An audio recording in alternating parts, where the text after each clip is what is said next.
کتاب مرقع ادب اردو اختیاری ہے، ساول 11ویں جماعت کے لیے، صفحہ نمبر 146، اصناف نظم کا تعارف۔ اردو شاعری کی چند اصناف کا ذکر ذیل میں درج ہے۔ نمبر 1، غزل۔ غزل اردو کی مقبول ترین صنف سخن ہے۔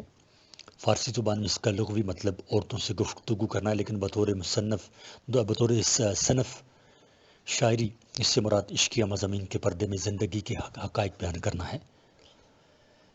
شمس قیس رازی کے مطابق ہرن کو جب شکاری کتے دبوچ لیتے ہیں تو اس کے منہ سے ایک دردناک چیخ نکلتی ہے۔ غزل ہرن کی اس دردناک چیخ کا نام ہے۔ اصطلاحی معنوں میں غزل کی مختلف تعریفیں کی گئی ہیں، جن کا مفہوم یہ ہے کہ غزل کے ہر شعر میں ایک مکمل مفہوم ادا ہوتا ہے، اور اس کے ساتھ ہی غزل کے ہر شعر کا اپنا ایک جدا مفہوم ہوتا ہے۔ پوری غزل ایک بحر میں ہوتی ہے۔ غزل کا مطلع ہونا ضروری ہے۔ غزل کا مطلع ہونا ضروری ہوتا ہے۔ مطلع غزل کا سب سے پہلا شعر ہوتا ہے، اور اس کے دونوں مصروں کا ہم قافیہ اور ہم ردیف ہونا لازمی ہوتا ہے۔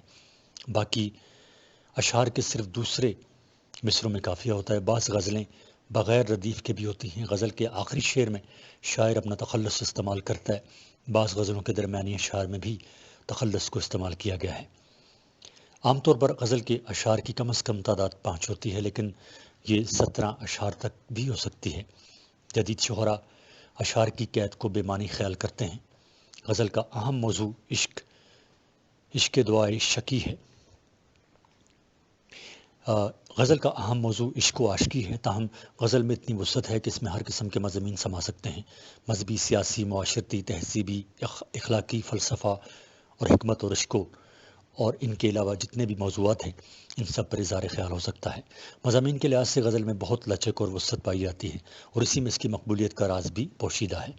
غزل کا ہر شعر مفہوم کے لحاظ سے ایک اکائی ہوتا ہے، لیکن کبھی کبھی شاعر ایسی غزل بھی لکھ دیتا ہے جس کے تمام اشعار ایک مربوط موضوع لیے ہوئے ہوتے ہیں۔ ایسی غزل کو غزل مسلسل کہا جاتا ہے۔ علامہ اقبال کی بال جبریل کی بیشتر غزلیں اس کی عمدہ مثال ہیں۔ غزل کی زبان دیگر اصناف شاعری کے مقابلے میں عام طور پر سادہ، سلیس اور شستہ ہوتی ہے۔ تشبیہ، استعارہ، زائے و بدائے کا موضوع اور مناسب استعمال غزل میں حسن و دلکشی پیدا کرتا ہے۔ صفحہ نمبر 147۔ نمبر 2، قطع۔ اس کے لغوی معنی ٹکڑا یا جز کے ہیں۔ اصطلاحی معنوں میں ایسی نظم جس میں کوئی خیال یا واقعہ مسلسل بیان کیا گیا ہو، اس میں مطلع ضروری نہیں۔ اس کے ہر شعر کے دوسرے مصرع میں قافیہ کی پابندی لازمی ہے۔ یہ ہر بحر میں کہا جا سکتا ہے۔ یہ کم از کم 2 اشعار پر مشتمل ہوتا ہے۔ اس میں موضوع کی قید نہیں ہوتی، البتہ پورا قطع معنوی اعتبار سے ایک مکمل اکائی کی کیفیت رکھتا ہے۔ سودا، میر سوز، میر حسن، مصحفی، انشا، رنگین اور جرت کے علاوہ نذیر نے عمدہ قطعات لکھے۔ حالی، شبلی، آزاد، اکبر اسماعیل میرٹھی، چکبست، ظفر علی خان، علامہ اقبال، جوش، احسان دانش، سیما اکبر آبادی، نعیم صدیقی، احمد ادیب قاسمی، اختر انصاری دہلوی، جان نثار اختر، رئیس امروہوی، انور مسعود اور بہت سے دوسرے شعراء نے سیاسی اور طنزیہ مزاحیہ قطعات لکھے ہیں۔ نمبر 3، رباعی۔ رباعی عربی لفظ ربا سے نکلا ہے۔ اصطلاح میں یہ اس صنف نظم کو کہتے ہیں جس کے 4 مصروں میں مکمل مضمون ادا کیا جاتا ہے۔ رباعی ہجر ہرج مسمن میں لکھی جاتی ہے۔ اس کی 24 اوزان ہیں، اور رباعی کے پہلے، دوسرے اور چوتھے مصرے میں قافیہ لانا ضروری ہے۔ تیسرے مصرے میں قافیہ لایا جا سکتا ہے۔ اس کے لیے موضوع کی کوئی قید نہیں، یعنی یہ دنیا کے ہر موضوع پر لکھی جا سکتی ہے۔ رباعی مقررہ اوزان میں ہونی چاہیے، اور نہ قطع شمار ہوگی۔ رباعی کے چوتھے مصرے کی عمدگی پر اس کی تاثیر کا انحصار ہوتا ہے۔ سوال نمبر 4، مثنوی۔ مثنوی عربی لفظ ہے۔ اس سے مراد ایسی مسلسل نظم ہے جس کے دونوں مصرے ہم قافیہ ہوں اور تمام اشعار ایک ہی بحر میں ہوں۔ یہ ایک لحاظ سے بڑی مفید اور وسیع صنف شاعری یوں ہے کہ اس میں ہر طرح کے خیالات و واقعات اور مطالب بیان کیے جا سکتے ہیں۔ اخلاقی، مذہبی اور تاریخی موضوعات پر بھی مثنویاں لکھی گئی ہیں۔ مثنوی میں قدرتی مناظر، معاشرتی رسوم و رواج، انسانی جذبات و احساسات کی خوبصورت مثالیں ملتی ہیں۔ مثنوی کی خصوصیات درج ذیل ہیں۔ نمبر 1، الف، اس میں غزل اور قصیدے کی طرح قافیے اور ردیف کی پابندی نہیں ہوتی، لیکن شعر کے دونوں مصرے ہم قافیہ ہوتے ہیں۔ ب، اس کی اشعار کی تعداد بھی مقرر نہیں ہوتی۔ جیم، یہ عموماً چھوٹی بحر میں لکھی جاتی ہے۔ اردو میں رستمی کی خاورنامہ، نصرتی کی گلشن عشق، سراج کی بستان خیال، ملاوجہی کی کتب مشتری اور محمود بحری کی من لگن مشہور ہیں۔ محمد کلی قطب شاہ غواصی اور نشاطی کی مثنویات بھی اہم ہیں۔ بعد کے دور کے مثنوی نگاروں میں میر اثر، میر تقی میر، میر حسن جرت مومن، دیا شنکر نسیم اور نواب مرزا شوق شامل ہیں۔ صفحہ نمبر 148۔ میر حسن کی سحر البیان کی ایک بلند پایہ مثنوی ہے۔ میر حسن کی سحر البیان ایک بلند پایہ مثنوی ہے۔ مقبولیت اور معیار کے لحاظ سے دیا شنکر نسیم کی گلزار نسیم دوسرے نمبر پر ہے۔ محسن کا کوروی، امیر مینائی، تسلیم، داغ، شوق قدوائی نے بھی مثنویاں لکھی۔ حالی نے شاعری میں اصلاح شروع کی تو مثنوی میں بھی فکر و اسلوب کی تبدیلی رونما ہوئی۔ حفیظ جالندری کا شاہ نامہ اسلام ایک اچھی مثنوی ہے۔ علامہ اقبال کی مثنوی ساقی نامہ بھی اپنی مثال آب ہے۔ 5، مرثیہ، عربی لفظ رسا سے مشتق ہے، جس کے معنی ہے مرنے والے کی تعریف و توصیف۔ گویا مرثیہ ایسی صنف سخن ہے جو تمام اصناف میں امتیازی حیثیت رکھتا ہے۔ اردو مرثیہ فارسی مرثیے سے مختلف چیز ہے۔ میر انیس اور مرزا دبیر کے زمانے میں اس نے متعین اور واضح صورت اختیار کی۔ معیاری مرثیے کے لیے ضروری ہے کہ الف، ایک ہی موضوع یعنی رنج و غم اور ماتم کے بیان میں تنوع ہو، ورنہ یکسانیت کے سبب وہ دلکشی کھو بیٹھے گا۔ ب، واقعات کے بیان میں حقیقت اور سچائی ہو، ورنہ تاثیر نہ ہوگی۔ جیم، مرثیے کا مجموعی تاثر المیہ کا ہونا چاہیے۔ دال، مرثیے کی زبان میں موقع محل کا خیال ضروری ہے۔ اردو مرثیے کا سراغ دکنی شہرا کے ہاں ملتا ہے۔ ان میں آبرو، زاہق، سودا، میر مصحفی، نذیر اکبر آبادی اور قائم چاند پوری شامل ہیں۔ سودا، میر حسن اور غالب نے بھی اس صنف سخن میں طبع آزمائی کی ہے۔ شاہان عود کے دور میں خلیق، ضمیر، دلگیر، فصیح نے اور پھر میر انیس اور دبیر نے مرثیہ کو عروج و کمال تک پہنچایا۔ 6، قصیدہ، عربی کے لفظ قصد سے نکلا ہے، جس کے لغوی معنی ارادہ کرنے کے ہیں۔ قصیدے میں شاعر کسی کی تعریف کی خاطر اظہار خیال کو نظم کرتا ہے۔ اصناف سخن میں اس سے وہی نمایاں حیثیت حاصل ہے جو انسانی جسم و اعضاء میں سر یا مغز کو حاصل ہے۔ قصیدہ ہیئت کے اعتبار سے غزل سے ملتا ہے۔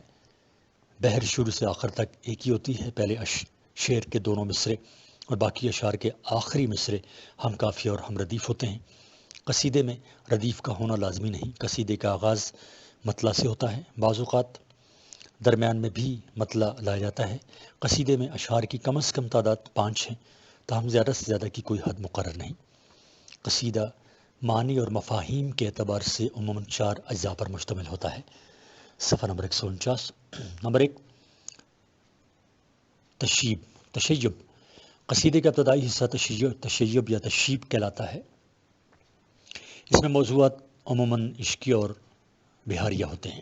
بے، گریز، تشیب کے بعد جب قصیدہ نگار اصل موضوع کی طرف آتا ہے تو اسے گریز کہتے ہیں۔ جیم، مدح، اس حصے میں قصیدہ گو ممدوح کے اوصاف بیان کرتا ہے، یعنی اس کی عظمت و شوکت، دینداری، خدا ترسی، علم دوستی یا ساز و سامان مثلاً گھوڑے، تلوار، فوج، ہاتھی وغیرہ کی تعریف کی جاتی ہے۔ دال، دعا، آخری حصے میں ممدوح کو دعا دی جاتی ہے۔ دعا کے ذریعے قصیدہ گو اپنا صلہ بھی طلب کرتا ہے۔ قصیدے کی کامیابی کا دار و مدار بڑی حد تک دعا پر ہوتا ہے۔ قصیدہ کے مقطع میں شاعر اپنا تخلص لاتا ہے۔ اردو شاعری کے دکنی دور میں نصرتی، کلی قطب شاہ غواصی اور افضل قادری نے قصیدے لکھے۔ شمالی ہند میں سودا، انشا، غالب، مومن اور ذوق اردو کے بہترین قصیدہ گو مانے جاتے ہیں۔ 7، نظم، قدیم شعراء کے ہاں باقاعدہ نظم گوئی کا رجحان زیادہ نہ تھا۔ باقاعدہ نظم نگاری کا بھرپور آغاز نذیر اکبر آبادی کی شاعری میں ملتا ہے۔ بعد میں مولانا حالی نے غزل کے روایتی موضوعات سے ہٹ کر نیچرل نظمیں لکھیں، سر سید کی اصلاحی تحریک اور مغربی خیالات کی اشاعت اور انگریزی ادب کے نمونوں نے اردو میں نظم نگاری کی راہ ہموار کر دی۔ انجمن پنجاب کے مشاعروں کا بھی اس میں بڑا ہاتھ ہے، جس کے حالی اور آزاد روئے رواں تھے۔ جدید نظم میں اکبر، اسماعیل، میرٹھی اور شبلی نے بھی اضافہ کیا۔ نظم کی خصوصیات مندرجہ ذیل ہیں۔ الف، اس میں موضوع اور ہیئت کی کوئی قید نہیں۔ بے، زبان، طرز بیان اور اپنے علامتی انداز کی سبب یہ دیگر اصناف سے ممیز کی جا سکتی ہے۔ جیم، ڈاکٹر وزیر آغا کے بقول یہ جدید فرد اور اس کے باطن کی کہانی ہے۔ دال، اس کا موضوع بہت وسیع ہے، اس کی متعدد شکلیں ہیں، مثلاً پابند نظم، نظم معرہ اور آزاد نظم وغیرہ۔ پابند نظم نمبر 1، اس نظم میں بحر، وزن، قافیہ، ردیف کی پابندی ضروری ہے، اس میں موضوع کی کوئی قید نہیں۔ 2، عموماً کسی خیال کو موضوع نظم بنایا جاتا ہے۔ صفحہ نمبر 150۔ 3، تسلسل خیال ضروری ہے۔ احمد ندیم قاسمی، فروغ احمد، عبدالعزیز خالد، جعفر طاہر، نعیم صدیقی، اقبال، اختر شیرانی، فیض احمد فیض، احمد ندیم قاسمی، جوش اور حفیظ جالندری کے علاوہ دیگر شعراء نے بھی نظمیں لکھی۔ نظم معرہ، اس میں بحر اور وزن کی پابندی تو کی جاتی ہے مگر قافیہ ضروری نہیں۔ محرہ نظم کے ابتدائی تجربے عبدالحلیم شرر نے اور بعد میں اسماعیل میرٹھی نے کیے۔ آزاد کاکوروی نظم، طبائی اور بہت سے دوسروں نے نظم معرہ لکھی۔ آزاد نظم کی بنیاد ایک بحر پہ ہوتی ہے، مگر بحر کے ارکان کی تقسیم شاعر کی صوابدید پر ہوتی ہے۔ کوئی مصرع چھوٹا، کوئی بڑا ہو سکتا ہے۔ تصدق حسین خالد میرا جی، نون میم راشد آزاد نظم کے بانی شاعر ہیں۔ فیض، مصطفیٰ زیدی، مختار صدیقی، احمد ندیم قاسمی، ضیاء جلندری، وزیر آغا، قیوم نظر، یوسف ظفر، منیر نیازی، جیلانی، کامران اور اختر الایمان جیسے شعراء نے آزاد نظم کے فروغ میں بہت حصہ لیا۔ صفحہ نمبر 151۔ ماہر القادری، 1906 تا 1978۔ منظور حسین نام ماہر تخلص ماہر القادری کے نام سے شہرت پائی۔ 30 جولائی 1906 کو ضلع بلند شہر، اتر پردیش، بھارت کے ایک قصبہ میں پیدا ہوئے۔ علی گڑھ سے میٹرک کا امتحان پاس کرنے کے بعد حیدرآباد یعنی دکن چلے گئے۔ کچھ عرصہ روزنامہ مدینہ بجنور سے بھی وابستہ رہے۔ حیدرآباد دکن میں ماہر القادری کی ادبی شہرت بام عروج پر پہنچ گئی۔ 1944 میں دکن چھوڑ کر ممبئی چلے گئے۔ پاکستان بننے پر کراچی آ گئے۔ 1949 میں رسالہ فاران نکالا، پھر اسلامی ادب کی تحریک سے وابستہ ہو گئے۔ 12 مئی 1978 کو جدہ کے ایک مشاعرے کے دوران حرکت قلب بند ہو جانے سے انتقال کیا اور وصیت کے مطابق مکہ معظمہ میں دفن کیے گئے۔ ماہر القادری ہر فن مولا تھے، تاہم نعت اور حمد میں آپ کا مقام خاصا بلند ہے۔ ماہر نے نعت لکھتے ہوئے شاعری کے مختلف اسالیب اختیار کیے۔ نعت لکھتے ہوئے ماہر القادری حضور کے اسوہ حسنہ کو پیش نظر رکھتے ہیں، نیز غزل کا اسلوب ضرور اختیار کرتے ہیں، لیکن وہ نعت اور غزل کے فاصلوں سے کم حقہ آگاہی رکھتے ہیں۔ نعت کے لیے جس گداز، خلوص، توازن اور فکر سلیم کی ضرورت ہے وہ ماہر کے ہاں وافر مقدار میں موجود ہے۔ ڈاکٹر عبدالغنی فاروق اپنے مقالے میں لکھتے ہیں، موضوع اور فن کی خوبیوں کے اعتبار سے دیکھیں اور کیفیت اور کمیت کے لحاظ سے جائزہ لیں تو لا ریب ماہر کا شمار اردو کے چند صفحے اول کے نعت کو شعراء میں کیا جا سکتا ہے۔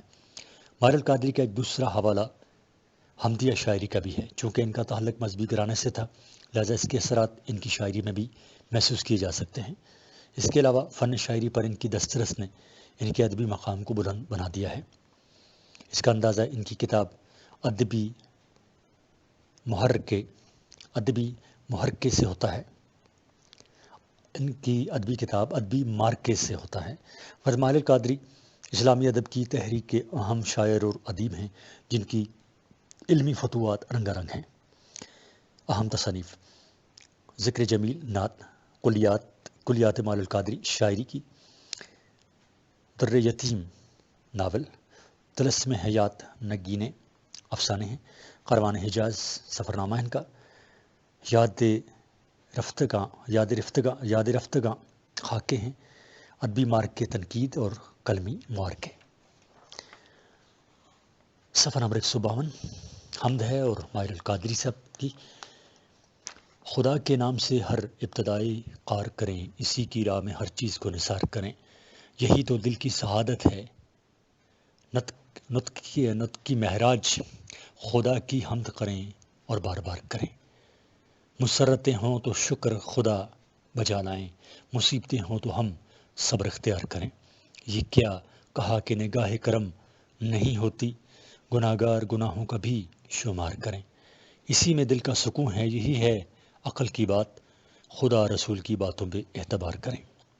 ہر ایک پھول چمن کا خدا کی آیت ہے، اسی نگاہ سے نظارہ بہار کریں۔ صفحہ نمبر 153 مشق ہے۔ سوال نمبر 1، مندرجہ ذیل سوالات کے جوابات لکھیں۔ نمبر 1، شاعر نے ہر کام کی ابتدا کا کیا طریقہ بتایا ہے؟ ب، شاعر نے کس چیز کو دل کی سعادت اور نطق کی معراج قرار دیا ہے؟ ج، بقول شاعر ہمیں خوشی اور غم کے موقع پر کیا کرنا چاہیے؟ اور د، بقول شاعر دل کا سکون کس چیز میں ہے؟ سوال نمبر 2، مصرع مکمل کریں۔ نمبر 1، خدا کی حمد کریں اور ڈیش۔ ب، مصیبتیں ہوں تو ہم صبر ڈیش۔ اور جیم، اسی میں دل کا سکون ہے، یہی ڈیش۔ سوال نمبر 3، حمد کسے کہتے ہیں؟ اس حمد میں شاعر نے جن خیالات کا اظہار کیا ان کا خلاصہ اپنے الفاظ میں بیان کریں۔ سوال نمبر 4، ہر شعر کے آخر میں آنے والے ہم وزن الفاظ کو قافیہ کہتے ہیں، جیسے قار، نثار وغیرہ۔ قافیے کے بعد جو لفظ بار بار جوں کہ توں دہرائے جاتے ہیں انہیں ردیف کہا جاتا ہے۔ مثلا اس حمد میں کریں ردیف ہے، آپ حمد میں قافیوں کی نشاندہی کریں۔ صفحہ نمبر 154 محسن کاکوروی 1826 تا 1905۔ نام محمد محسن اور محسن ہی تخلص تھا۔ لکھنؤ کے قصبے کاکوری میں پیدا ہونے کی وجہ سے محسن کاکوروی مشہور ہوئے۔ محسن کے والد مولوی حسن بخش ایک ممتاز عالم دین تھے۔ محسن کاکوروی کا زیادہ تر کلام حمدی اور نعتیہ ہے، ان کی وجہ شہرت بھی ان کا نعتیہ کلام ہے۔ ان کا کلام کلیات نعت محسن کے نام سے تباہ ہو چکا ہے۔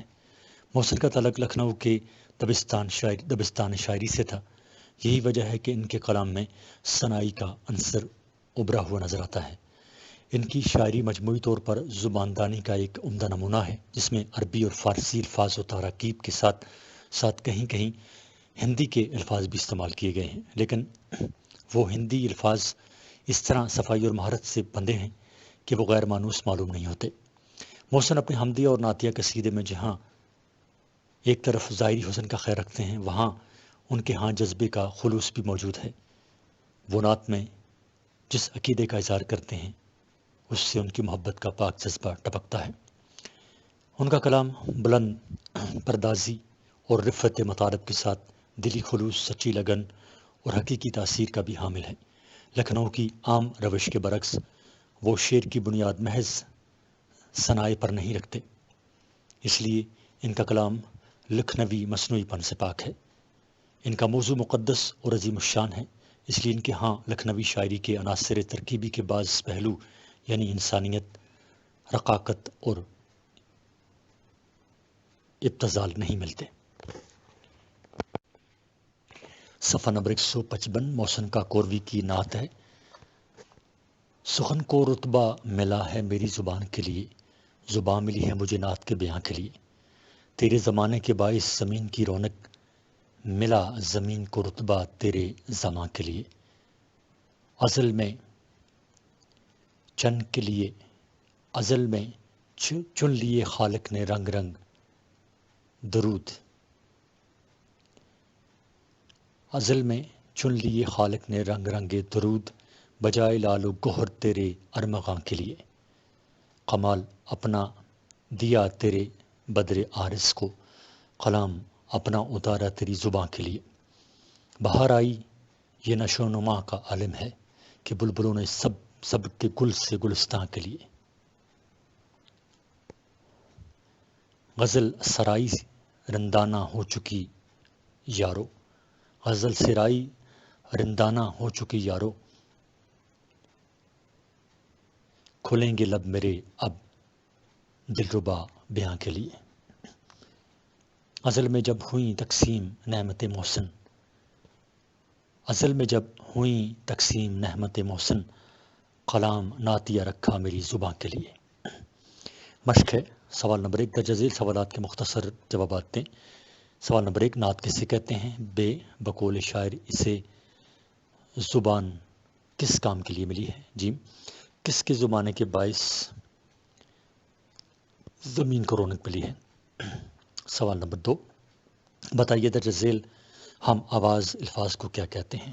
زباں، یہاں، زماں، ارمغاں اور گلستاں۔ سوال نمبر 3، اس نعت کی ردیف کیا ہے؟ سوال نمبر 4، شاعر نے جس شعر میں اپنا تخلص استعمال کیا اسے کیا کہتے ہیں؟ سوال نمبر 5، چھٹے شعر میں شاعر اپنی کس خواہش کا اظہار کرتا ہے؟ اور سوال نمبر 6 درج ذیل الفاظ کے معنی لکھیے اور ان کے شعر کی حسن پر تبصرہ کیجیے۔ رنگ رنگ درود،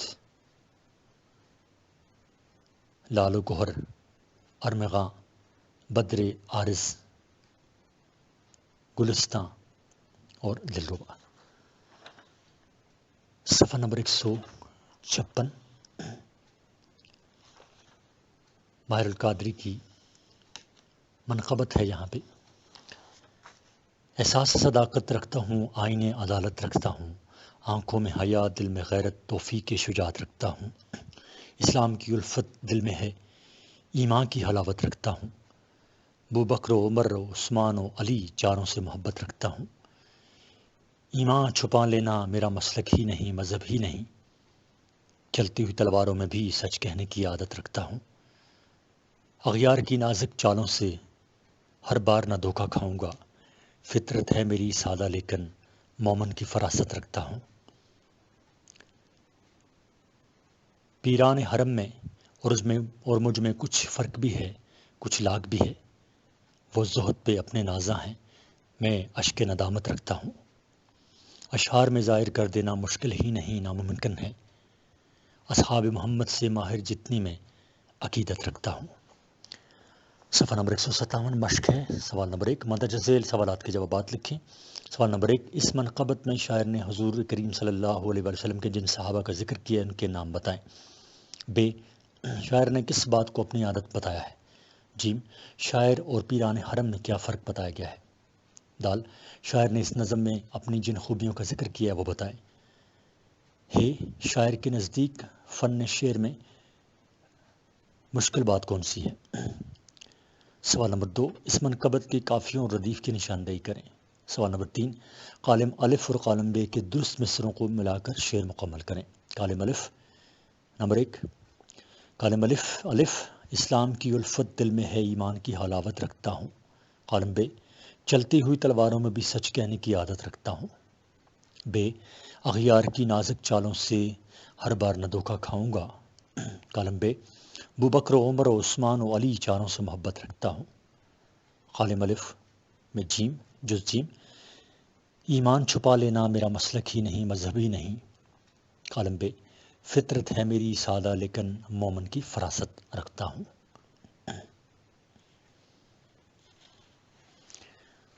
صفحہ نمبر 158، نذیر اکبر آبادی 1735 1830 نذیر اکبر آبادی کا اصل نام سید محمد ولی اور تخلص نذیر تھا۔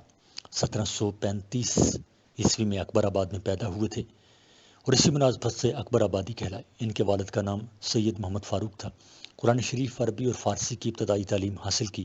تعلیم سے فارغ ہونے پر مدرسی کا پیشہ اختیار کیا۔ نذیر اکبر آبادی بنیادی طور پر نظم گو شاعر تھے، مگر انہوں نے غزل، مسدس، مخمس اور قطعات میں بھی طبع آزمائی کی۔ نذیر نے اپنی زندگی میں لاکھوں اشعار لکھے۔ نذیر کے موجودہ کلیات میں ان کے اشعار کا بڑا ذخیرہ موجود ہے۔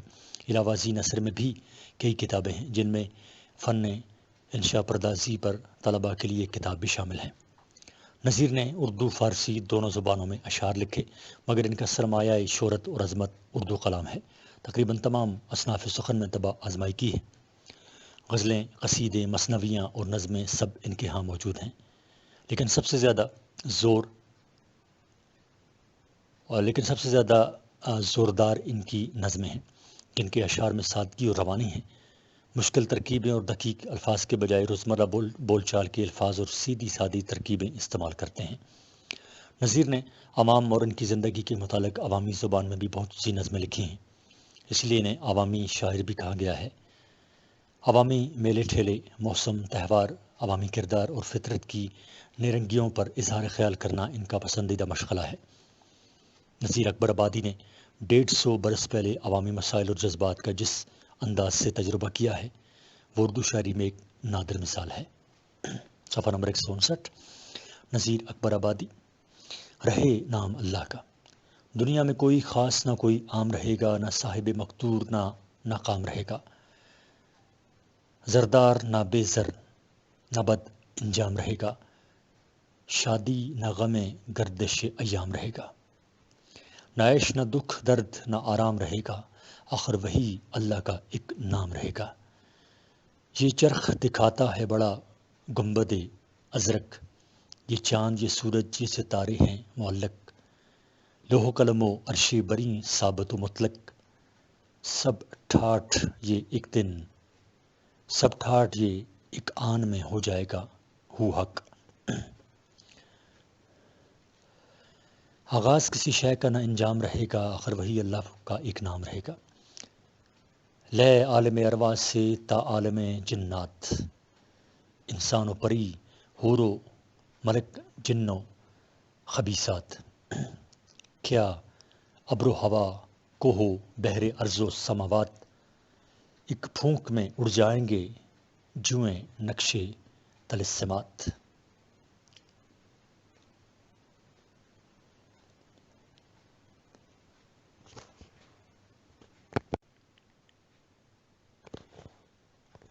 ایک پھونک میں اڑ جائیں گے جوئیں نقشے طلسمات، ہوشیار نہ پختہ نہ کوئی خام رہے گا، آخر وہی اللہ کا ایک نام رہے گا۔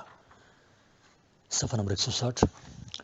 گر علم و ہنر سے ہے کوئی خلق میں مشہور، یا کشف کرامات میں ہے صاحب مقدور، یا ایک کا ہے نام و نشاں خلق میں مشہور، ایک دم میں پلک مارتے ہو جائیں گے سب دور، مشہور نہ گمنام رہے گا، آخر وہی اللہ کا ایک نام رہے گا۔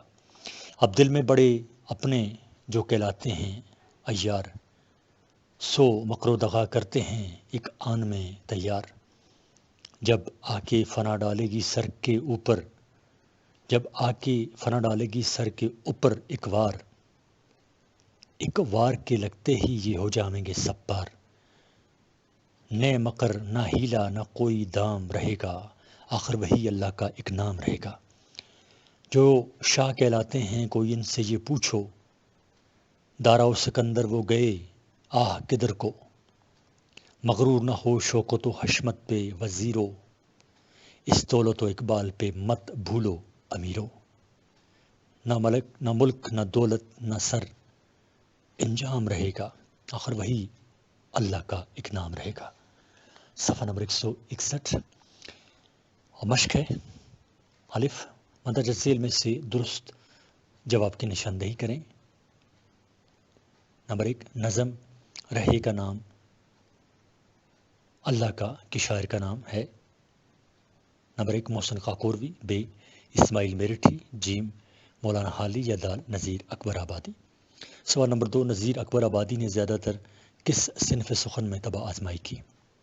نمبر 1، غزل، بے مثنوی، جیم نظم اور دال قصیدہ۔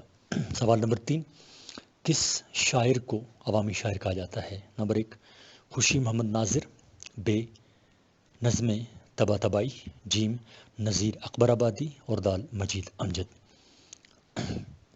جزبے ہے، مدرسے سوالات کے مختصر جوابات دیں۔ نمبر 1، دارا و سکندر کون تھے؟ 2، وزیروں کو شاعر نے کیا مشورہ دیا ہے؟ سوال نمبر 3، امیروں کو شاعر نے کیا نصیحت کی ہے؟ جز جیم، شاعر نے نظم میں جو باتیں بیان کی ہیں انہیں نثر کی صورت میں بیان کریں۔ دال، مندرجہ ذیل کے معانی و مفاہیم بتائیں۔ مقدور، گردش ایام، گنبد ارزق، نقشے، تلمسات، خبیثات، شوکت و حشمت۔ اور جز ہے 5ویں اور 6 بند کی تشریح کریں۔ 162 1837 تا 1914 خواجہ الطاف حسین حالی۔ محمد الطاف حسین حالی نے 1837 میں پانی پت میں پیدا ہوئے۔ ان کے والد کا نام خواجہ عزیز بخش تھا۔ آپ کے آباء و اجداد بلبن کے زمانے میں ہرات سے آ کر پانی پت میں مقیم ہوئے۔ 10 برس کی عمر تک پہنچنے سے قبل ہی ان کے والدین کا انتقال ہو چکا تھا۔ والدین کی وفات کے بعد ان کی پرورش کا بیڑا ان کے بڑے بھائی خواجہ امداد حسین نے اٹھایا۔ 17 سال کی عمر میں دلی آئے، یہاں مرزا غالب سے فن شعر میں اصطلاح لی اور بہت جلد مشہور ہو گئے۔ ایک عرصہ تک قدیم رنگ کی شاعری کی طرف متوجہ رہے، پھر پنجاب آ کر مولانا محمد حسین آزاد کے ساتھ نظمیں لکھنی شروع کی۔ جدید شاعری کی بنیاد انہی بزرگوں کے ہاتھوں پڑی۔ اس زمانے میں مولانا حالی نے بے شمار چھوٹی بڑی مذہبی، اخلاقی اور نیچرل نظمیں لکھیں، جن میں برکات، نشاط امید، حب وطن، مناظرہ، رحم و انصاف بہت مشہور ہیں۔ سر سید احمد خان کے ساتھ قومی تحریک میں شریک ہوئے تو اس سے قومی شاعری کا سلسلہ شروع ہوا اور اپنی مشہور زبانہ مسدس سے حالی مدد جزر اسلام لکھی۔ مولانا حالی کی نظموں کی بڑی خوبی بیان اور زبان کی سادگی، منظر کشی اور اختصار ہے۔ انداز بیان پر لطف اور لطیف ہے۔ مولانا حالی شاعر کے علاوہ بلند پایہ نقاد، مصنف اور انشا پرداز بھی تھے۔ سنوا نگاری کے وہ اردو میں موجد ہیں۔ ان کی نثری تصانیف میں مقدمہ شعر و شاعری، حیات جاوید، یادگار غالب وغیرہ شامل ہیں۔ 1914 میں مولانا حالی کا انتقال ہوا۔ صفحہ نمبر 163 الطاف حسین حالی، نسل ملوک۔ کہیں بابا دادا کا ہے نام لیتے، کہیں روشنائی سے ہیں کام لیتے، کہیں جھوٹے وعدوں پہ ہیں دام لیتے، یوں نہیں ہے وہ دے دے کے دم دام لیتے۔ بزرگوں کے نازاں ہیں جن نام پر وہ اسے بیچتے پھرتے ہیں در بدر وہ۔ یہ ہے ڈنگ ان تازہ آفات زدوں کے، بہت کم زمانہ ہوا جن کو بگڑے۔ ابھی ایک عالم ہے آگاہ جن سے، کہ ہیں کس کے بیٹے وہ اور کس کے پوتے، جنہیں دیس پردیس سب جانتے ہیں، حسب و نسب جن کا پہچانتے ہیں، مگر مٹ چکا جن کا نام و نشاں ہے، پرانی ہوئی جن کی اب داستاں ہے، فسانوں میں قصوں میں جن کا بیاں ہے، بہت نسب پر تنگ جن کی جہاں ہے، نہیں ان کی قدر اور پرستش کہیں اب، انہیں بھیک تک کوئی دیتا نہیں اب۔ بہت آگ چلموں کی سلگنے والے، بہت گھاس کی گڈھیاں لانے والے، بہت در بدر مانگ کر کھانے والے، بہت فاقے کر کر کے مر جانے والے۔ جو پوچھو کہ کس کان کے ہیں جو وہ جوہر، تو نکلیں گے نسل ملوک ان میں اکثر۔ انہی کے بزرگ ایک دن حکمراں تھے، انہی کے پرستار پیر و جوان تھے۔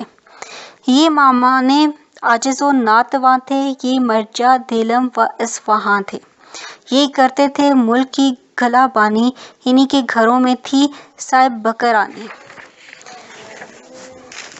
صفحہ نمبر 164 یہ ایک قوم اسلام میں عبرت کی جا ہے، کہ شاہوں کی اولاد در در گدا ہے، جسے سینے افلاس میں مبتلا ہے، جسے دیکھ لیے مفلس و بے نوا ہے۔ نہیں کوئی ان میں کمانے کے قابل، اگر ہیں تو ہیں مانگ کھانے کے قابل۔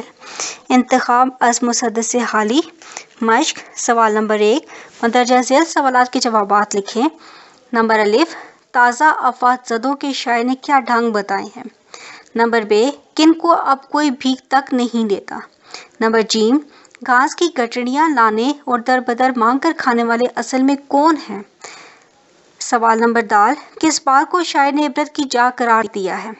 سوال نمبر 2، جس نظم کے ہر بند کے 6 مصرعے ہوں اسے مسدس کہتے ہیں۔ مسدس کے ابتدائی 4 مصرعے آپس میں ہم قافیہ ہوتے ہیں، جبکہ آخری 2 مصرعے اپنے طور پر ہم قافیہ ہوتے ہیں۔ مولانا الطاف حسین حالی کی نظم نسل ملوک ہی ہیت کے اعتبار سے مسدس ہے؟ اپنی کتاب میں سے مسدس کی کوئی اور مثال تلاش کر کے لکھیں۔ سوال نمبر 3، شاعر نے نسل ملوک میں کیا پیغام دیا ہے؟ سوال نمبر 4، نسل ملوک میں آپ کا پسندیدہ بند کون سا ہے؟ پسندیدگی کی وجوہات تحریر کریں۔ سوال نمبر 5، حسب اور نسب سے کیا مراد ہے؟ سوال نمبر 6، اس مصرع کا مطلب بتائیے۔ انہی کے گھروں میں تھی صاحب بکرانی۔ سوال نمبر 7، اپنے کالج کی لائبریری میں مسدس مدرجہ اسلام مسدس حالی تلاش کیجیے اور مندرجہ ذیل معلومات اپنی نوٹ بک میں محفوظ کیجیے۔ نمبر الف، مسدس حالی کی ابتدائی بند۔ نمبر ب، مسدس حالی کا آخری بند۔ صفحہ نمبر 165، 1877 تا 1938، علامہ محمد اقبال۔ محمد اقبال نام اور تخلص بھی اقبال ہی تھا۔ 1870 میں سیالکوٹ میں پیدا ہوئے۔ ابتدائی تعلیم سیالکوٹ سے ہی حاصل کی۔ میٹرک کرنے کے بعد مزید تعلیم کے لیے مرے کالج سیالکوٹ میں داخل ہوئے۔ مرے کالج سے ایف اے کرنے کے بعد مزید تعلیم حاصل کرنے کے لیے گورنمنٹ کالج لاہور میں داخل ہوئے۔ یہاں سے انہوں نے فلسفہ میں ایم اے کا امتحان پاس کیا۔ تعلیم مکمل کرنے کے بعد کچھ عرصہ گورنمنٹ کالج لاہور ہی میں بطور پروفیسر فرائض انجام دیے۔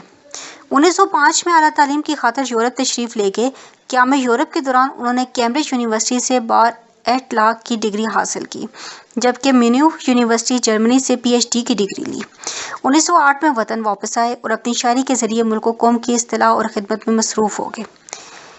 ان کی شاندار ادبی خدمات کی بنا پر حکومت برطانیہ نے 1922 میں انہیں سر کا خطاب دیا۔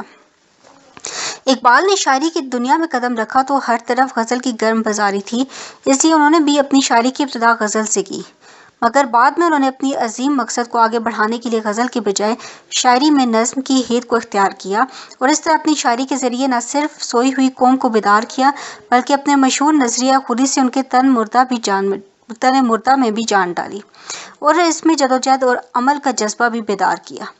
اقبال کا کمال یہ ہے کہ انہوں نے اپنی فلسفیانہ اسلامی فکر کو ایسے شاعرانہ اور فنی و تکنیکی انداز میں پیش کیا ہے کہ ان کے افکار نے ایک طلسم قائم کر دیا ہے اور یہ خصوصیات بہت کم شاعروں کے حصے میں آئی ہے۔ فن اور فکر کا جتنا خوبصورت امتزاج ہمیں اقبال کی شاعری میں نظر آتا ہے وہ غالب کے علاوہ اردو کے کسی اور شاعر کے ہاں بہت کم نظر آتا ہے۔ اقبال کی غزلوں کا رنگ و آہنگ تمام اردو شاعروں سے جدا ہے اور غزل کی اقلیم میں ایک نئے تجربے کی عمدہ مثال ہے۔ تصانیف: بانگ درا، بار جبرائیل، ضرب کلیم، ارمغان حجاز، جاوید نامہ، پیام مشرق، زبور عجم وغیرہ۔ صفحہ نمبر 166، علامہ اقبال۔ ایک آرزو۔ دنیا کی محفل سے اکتا گیا ہوں یا رب، کیا لطف انجمن کا جب دل ہی بجھ گیا ہو۔ شورے سے بھاگتا ہوں دل ڈھونڈتا ہے میرا، ایسا سکوت جس پہ تقریر بھی فدا ہو۔ مرتا ہوں خاموشی پر یہ آرزو ہے میری، دامن میں کو ایک چھوٹا سا جھونپڑا ہو۔ آزاد فکر سے ہوں وصلت میں دن گزاروں، دنیا کے غم کا دل سے کانٹا نکل گیا ہو۔ لذت سرود کی ہو چڑیوں کے چہچہوں میں، چشمے کی شورشوں میں باجا سا بج رہا ہو۔ گل کی کلی چٹک کر پیغام دے کسی کا، ساغر سا گویا مجھ کو جہاں نما ہو۔ ہاتھ کا سرانہ سبزہ کا ہو بچھونا، شرمائے جس سے جلوت خلوت میں وہ ادا ہو۔ مانوس اس قدر ہو صورت سے میری بلبل، ننھے سے دل میں اس کے ٹھکانہ نہ کچھ میرا ہو۔ صف باندھے دونوں جانب بوٹے ہرے بھرے ہوں، ندی کا صاف پانی تصویر لے رہا ہو دل فریب ایسا کوثر کا نظارہ، پانی بھی موج بن کر اٹھ اٹھ کے دیکھتا ہو۔ آغوش میں زمیں کی سویا ہوا ہو سبزہ، پھر پھر کے جھاڑیوں میں پانی چمک رہا ہو۔ پانی کو چھو رہی ہو جھک جھک کے گل کی ٹہنی، جیسے حسین کوئی آئینہ دیکھتا ہو۔ مہندی لگائے سورج جب شام کی دلہن کو، سرخی لیے سنہری ہر پھول کی قبا ہو۔ راتوں کو چلنے والے رہ جائیں تھک کے جس دم، امید ان کی میرا ٹوٹا ہوا دیا ہو۔ بجلی چمک کے ان کو کٹیا میری دکھا دے، جب آسماں پہ ہر سو بادل گرا ہوا ہو۔ پچھلے پہر کی کوئل وہ صبح کی محسن، میں اس کا ہم نوا ہوں وہ میری ہم نوا ہو۔ کانوں پہ ہو نہ میرے دیر و حرم کا ایسا، روشنی ہی جھونپڑی کا مجھ کو سحر نما ہو۔ پھولوں کو آئے جس دم شبنم وضو کرانے، رونا میرا وضو ہو نالا میری دعا ہو۔ اس خاموشی میں جائیں اتنے بلند نعرے، تاروں کے قافلے کو میری صدا دھرا ہو۔ ہر درد مند دل کو رلانا میرا رلا دے، بے ہوش جو پڑے ہیں شاید انہیں جگا دے۔ صفحہ نمبر 67 مشق۔ سوال نمبر 1، خالی جگہوں کو پر کریں۔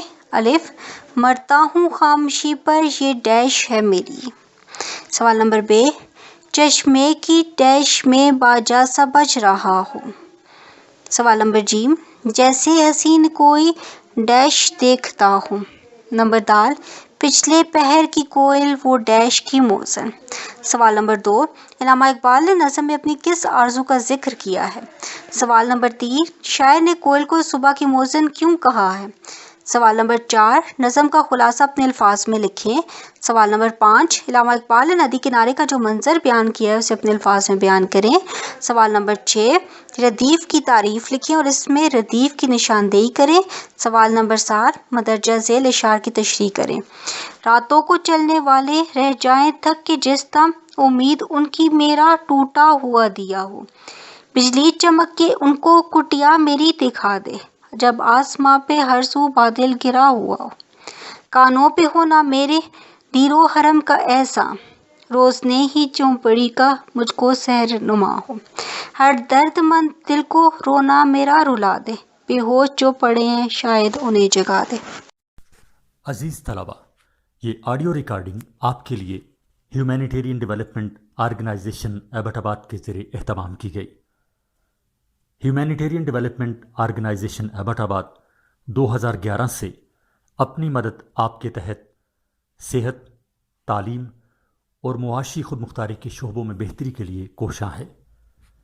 ادارہ نے نہ صرف خیبر پختونخوا بلکہ ملک بھر کے نابینا طلباء کی تعلیمی مشکلات اور رکاوٹوں کو دور کرنے کے لیے FA تا ماسٹرز لیول کی نصابی کتب اور کورسز، جن میں علامہ اقبال اوپن یونیورسٹی کے کورسز بھی شامل ہیں، کو آڈیو ریکارڈنگ میں منتقل کرنے کا اہتمام کیا ہے، تاکہ نابینا طلباء اعلیٰ تعلیم تک رسائی حاصل کر کے ملک و قوم کی ترقی اور خوشحالی میں اپنا بھرپور کردار ادا کر سکیں۔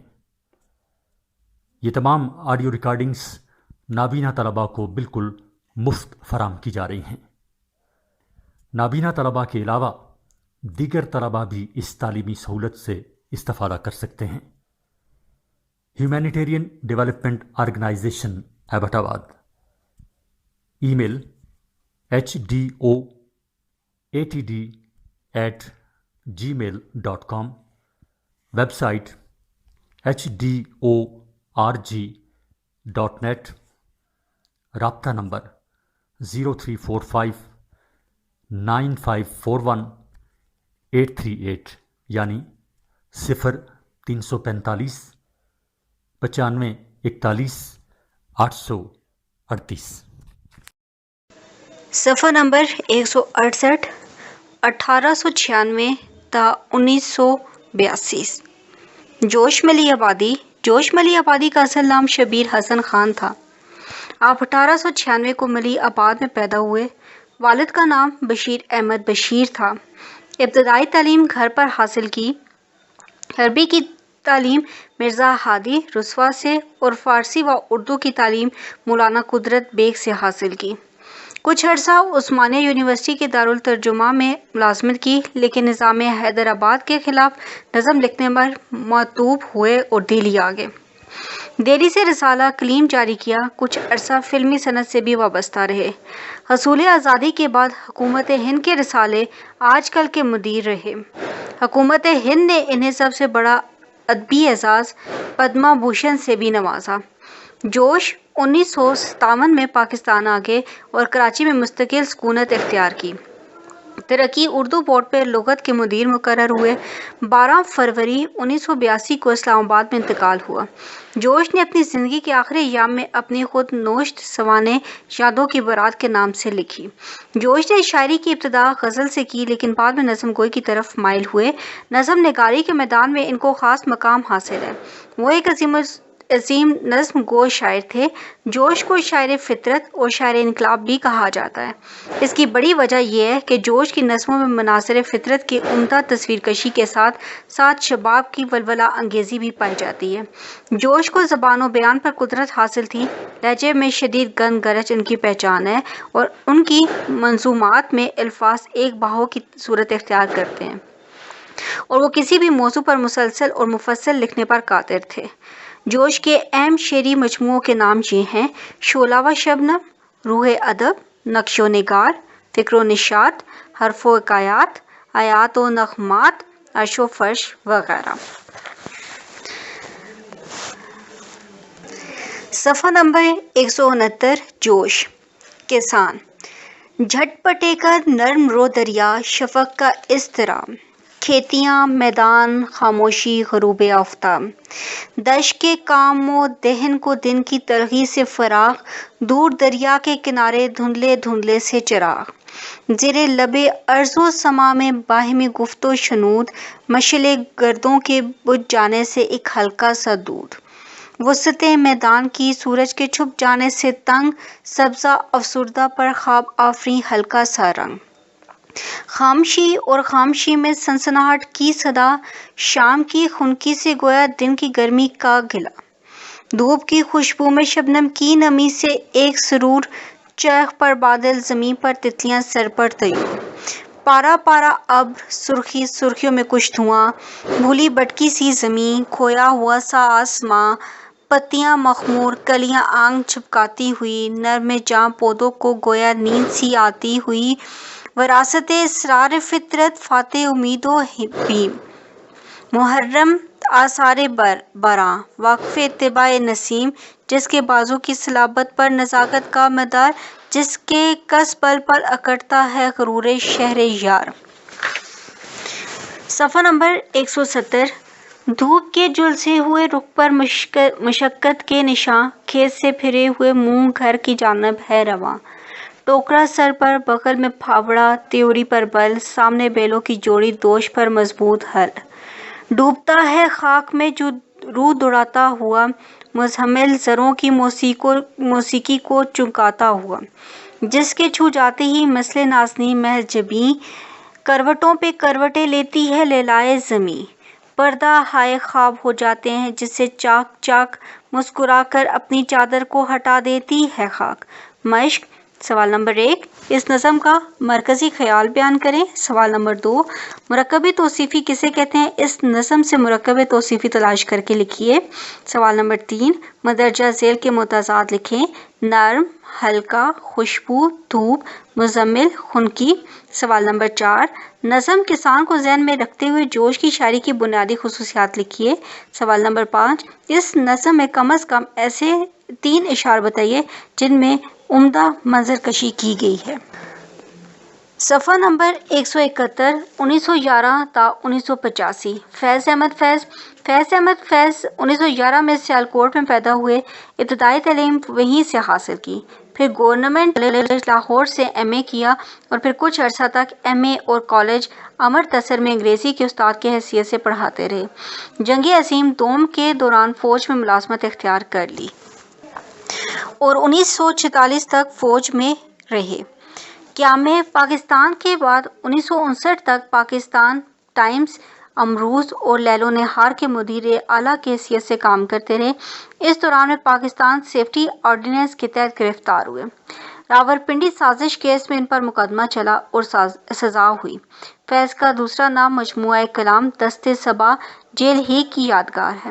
اس مجموعے کے علاوہ نقش فریادی، زندان نامہ، دستہ سنگ، سروادی سینہ، شام شہر یاراں اور میرے دل میرے مسافر کے نام سے ان کی کتابیں شائع ہوئیں۔